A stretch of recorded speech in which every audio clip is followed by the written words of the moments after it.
talk about your platforms. Talk about expanding Medicare. Talk about we need better jobs than minimum wage jobs.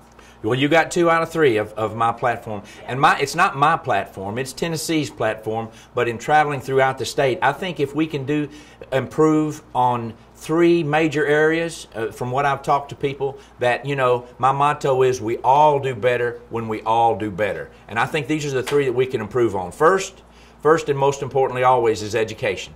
We have got to improve early childhood education and let that child learn to read at grade level by the 3rd grade. If that child can learn to read by the 3rd grade, they can read to learn after that, and it opens up a world to them.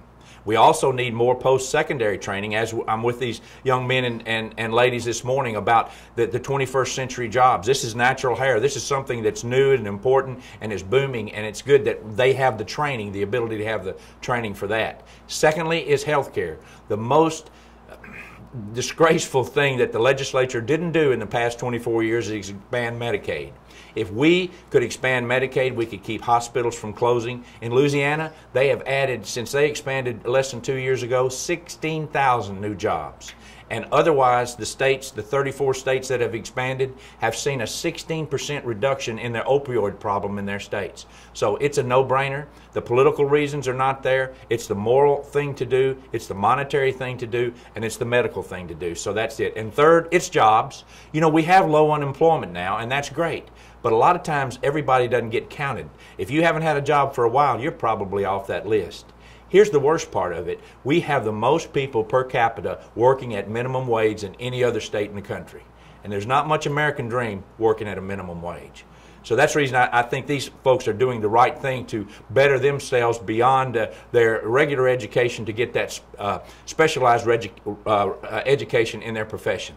So those are my main platforms. I think we need broadband in the rural areas. I think we need strong rural areas as we do need strong cities, and we all work together to do that. And there's plenty more issues, but those are the 3 that I think that Tennesseans, Republicans, Democrats, Independents, if we can do better on that, we'll all do better. Yeah, it's going to say, everybody always wants to talk about national politics, but you're worried about Tennessee. Yes, and in Tennessee, it's a long, narrow state, and I've enjoyed traveling it. The geography is different, but the people, maybe they'll have a little different accent in one end of the state to the other, but they're people. They want to do what's good for their families, and they want to have a safe, clean state, and then we can all prosper there.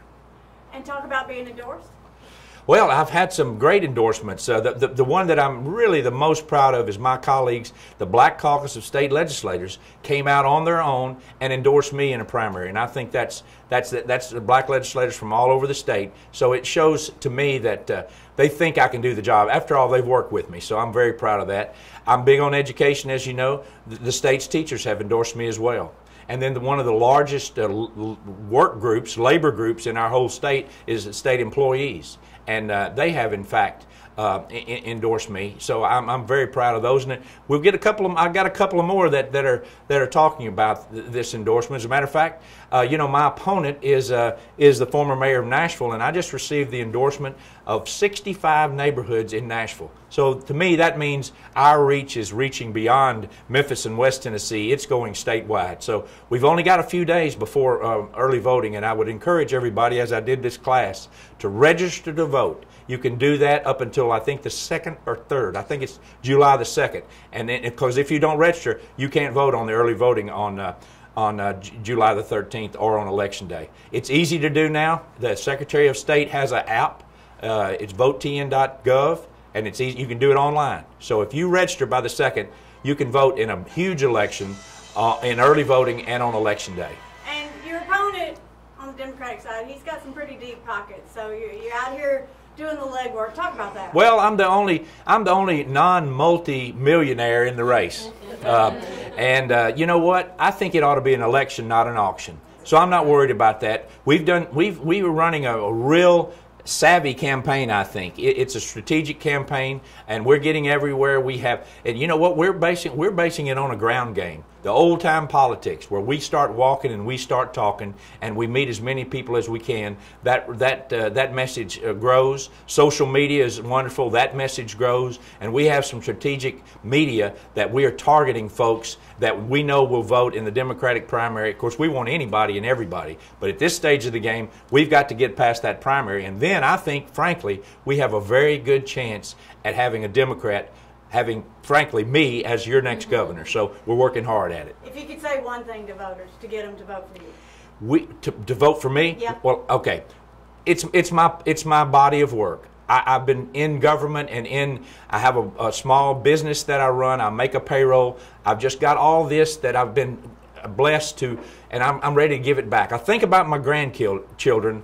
You know, maybe, I don't know that they're going to have the opportunities I had. And I'm just not talking about them. I'm talking about the whole body of children that we've got. So that's it. I love this state, born and raised here, public educated here, and I got a few years and I want to give back. Thank you, sir. Thank you. Good. What made you want to jump? What made you not want to vote against the House Bill 1809? Thank you. Well, I did vote against that. I mean, I was not for that. So I'm sorry. yeah, right. Yeah, it tried to say, look, I'm not, I don't want to overburden some regulation.